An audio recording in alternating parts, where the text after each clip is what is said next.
Thank you, Madam Chair. Let me thank all four of our witnesses for your testimony and for your leadership in this area. I want to drill down a little bit, Secretary Mabus, on the comment you made on cost. Consumers today are struggling with increasing costs, increasing energy costs, particularly at the pump. We recognize that. And I think one of the points that you raised that is we should be looking at is the efficiency factor of clean energy, that it is more economical and less costly and less subject to change based upon global conditions if we can handle the production here in the United States and not have to depend upon supplies from countries of autocratic leaders that can be disrupted for political reasons or, as we see today, in the Russian invasion in Ukraine.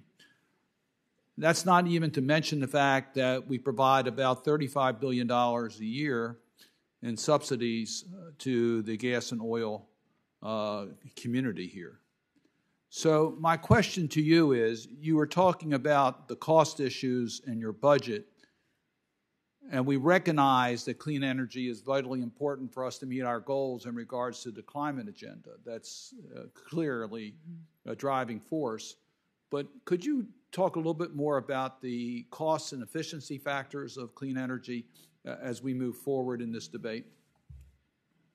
Thank you, Senator. You know, when we move to alternative energy on our bases, our Navy and Marine Corps bases, where we now get 2/3 of all our energy from renewables, mainly solar and wind, we save the taxpayers $400 million. And if you look at businesses today, they are realizing that the same thing that does a good job for the planet does a good job for their bottom line, because the cost of renewables have come down so dramatically and continue to decrease. Solar decreases about 10% a year, the cost does. All alternative energy are coming down and are now cheaper than traditional fossil fuel energies.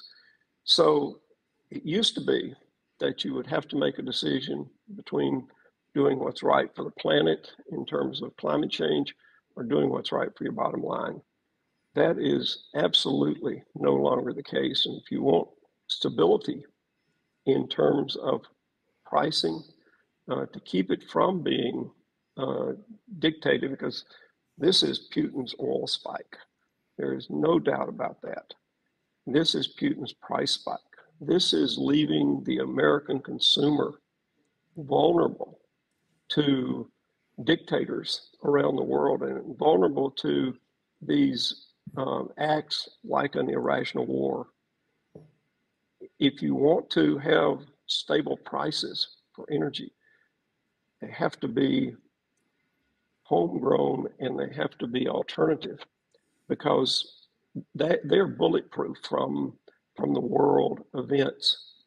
Oil and gas, in the last 40 years, there has been very little correlation, practically none, between American oil and gas production and the price.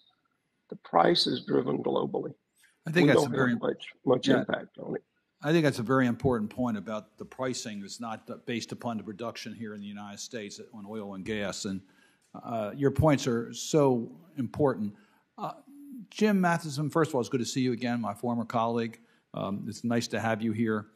I want to talk about the source of clean electricity. 55% is generated through nuclear of clean electricity. 20% of our total production of electricity is through nuclear. And we don't have a level playing field. Senator Carper and I both serve on the Senate Finance Committee, and we have clean energy provisions that we hope will get to the finish line that has production tax credit for nuclear to have somewhat of a level playing field. I already mentioned we spend $35 billion a year in regards to the oil and gas. So what do we need to do in order to modernize our nuclear fleet, to preserve what we have, but to modernize it because we know the next generation is so much more friendly in regards to nuclear waste materials and the risk factors. What policies do we need in order to accomplish you may be getting a little out of my wheelhouse, but I will say this. I do think you have to have always available, fully dispatchable power as part of your grid in terms of reliability, and nuclear is a key part of that today. And if you want to have a lower carbon footprint for electricity sector in the future, nuclear has to be part of the mix then as well. And as representing the National Association of Rural Electric Cooperatives, we have a position in support of nuclear energy, understanding its value for reliability of the grid.